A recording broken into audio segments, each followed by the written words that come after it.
Bien-aimés frères et sœurs en Jésus, la grâce, la paix et la miséricorde nous sont données de la part de Dieu le Père et de Jésus-Christ, son Fils, notre Sauveur. Amen. Pour notre méditation de ce jour, nous allons lire le psaume 126. Mais avant la lecture, nous chantons à la gloire du Seigneur le cantique intitulé « S'aimant dès l'aurore ». C'est le 346 dans Chant de victoire.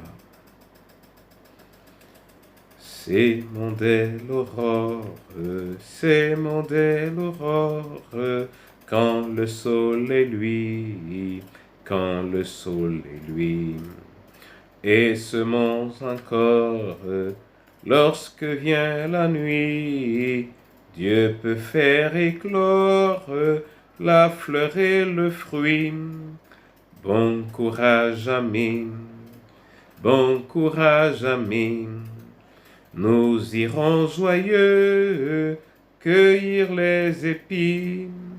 Bon courage, amis, bon courage, amis, nous irons joyeux cueillir les épis.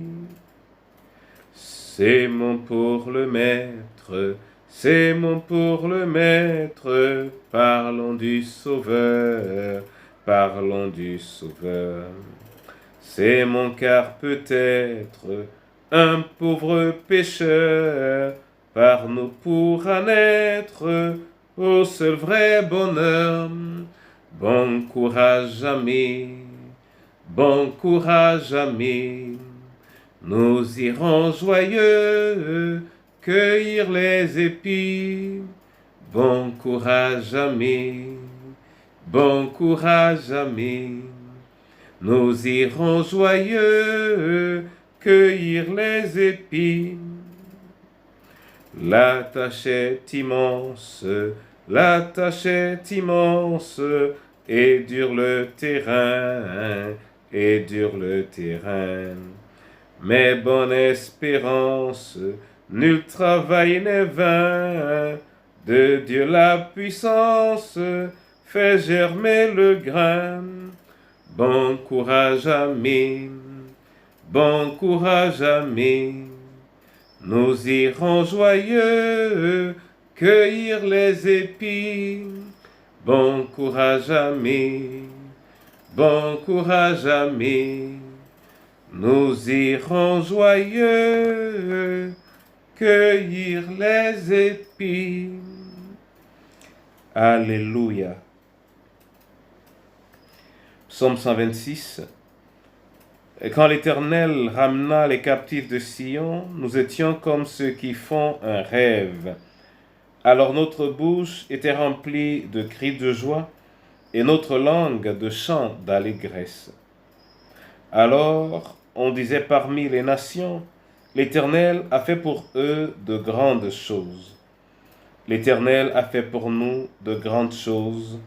Nous sommes dans la joie. Éternel, ramène nos captifs comme des ruisseaux dans le midi.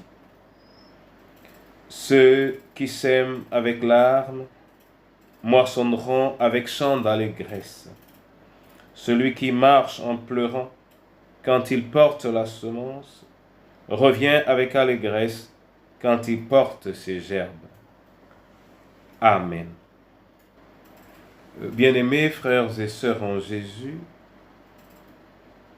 notre attrait dans ce psaume, c'est essentiellement les versets 5 et 6. Non pas que le retour du peuple ou de la nation sur ces terres soit une chose qui ne nécessite pas de l'attention, mais tout simplement parce que nous voulons nous consacrer à l'acte de semer et à celui de moissonner.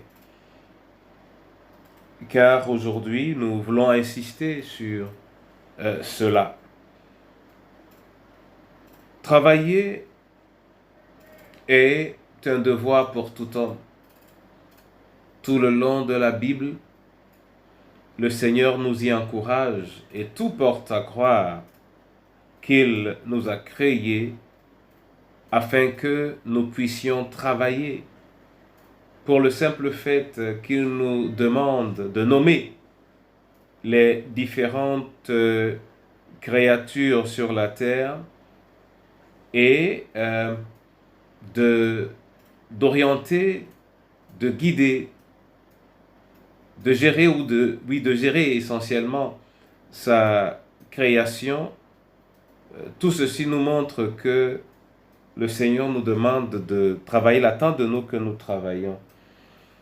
Et aujourd'hui, dans plusieurs pays, on célèbre une fête dite fête de travail. C'est peut-être un moment pour plusieurs de festoyer, de manger, mais cela devrait être une occasion, à côté de se manger, de se boire, une occasion de réflexion, mais également une occasion de réorientation de notre manière de travailler.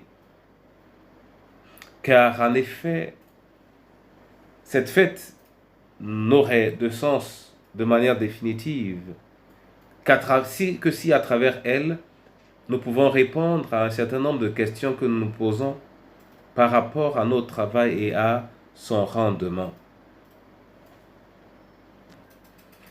Si dans l'Ancien Testament, pour certains détails, le travail apparaît comme forçat ou une punition, lorsque l'Éternel dit « tu gagneras ton pain à la sueur de ton front », le travail est une nécessité vitale et c'est peut-être lui-même qui, entre autres, nous permet de maintenir notre corps et notre âme. Le sport n'est-il pas du travail? Mais, mon frère et ma sœur, qui dit travail dit nécessairement rendement. Mais le travail n'est pas que physique, il n'est pas que pour des visées matérielles. Parce que notre application à l'obéissance au Seigneur est également un travail, est également du travail. Et qu'il faut d'ailleurs essentiellement ranger dans l'esprit du texte que nous avons lu. Ceux qui sèment avec larmes moissonneront avec chant d'allégresse. Celui qui marche en pleurant quand il porte la semence revient avec allégresse quand il porte ses gerbes. Le travail spirituel comporte les mêmes exigences. Et d'ailleurs, lorsqu'on veut avoir de beaux fruits, de bons fruits, il faut s'attendre nécessairement aux larmes de celui qui sème. Car c'est le prix à payer. En célébrant donc ce jour, ne mettons pas de côté l'intérêt qu'il y a à travailler spirituellement, faire des efforts spirituellement, faire des efforts dans l'obéissance au Seigneur. Car en le faisant, nous arrivons à nous offrir auprès du Père ce dont nous avons véritablement besoin.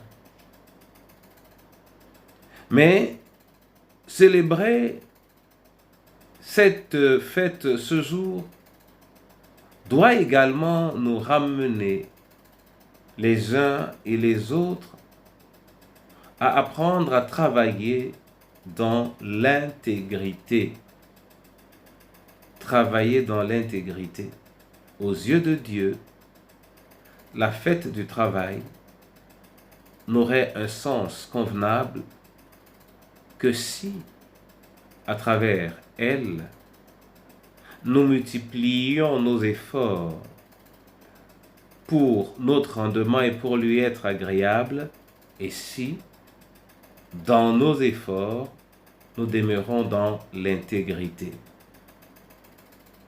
Que le Seigneur, donc, en ce jour, mette de la joie dans ton cœur, qui te permette de réfléchir, qui te donne de ne pas négliger le travail spirituel, qui est tout aussi contraignant, mais de renouveler ton engagement dans le service que tu as à rendre, en travaillant avec abnégation et en travaillant dans l'intégrité. Que l'Éternel bénisse sa parole. Amen. Éternel, ce passage nous a offert une occasion de joie, parce que là, il y a la célébration de tes œuvres, la libération de ton peuple.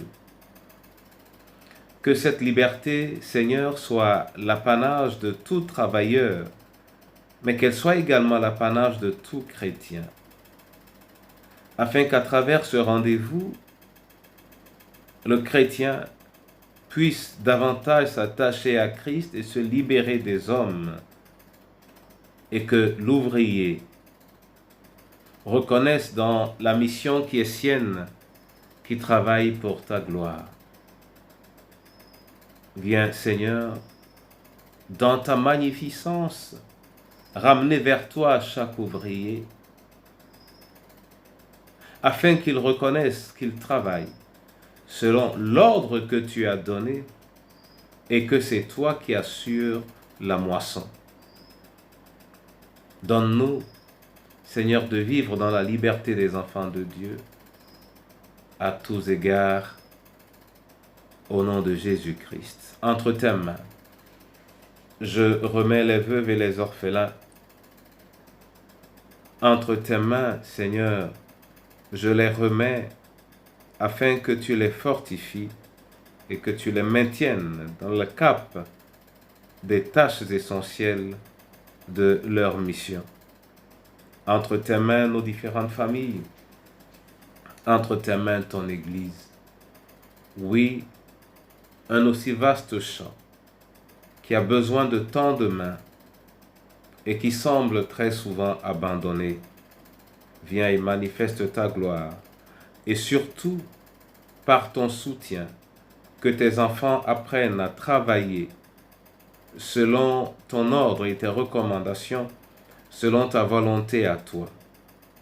Viens, toi qui d'un regard favorable regarde à ta création tout entière, regarde à nos villes, regarde à nos pays, et fais en sorte que ce jour de rendez-vous en soit un de bénédiction, un de renouvellement de notre être, de renouvellement de notre engagement à ton service.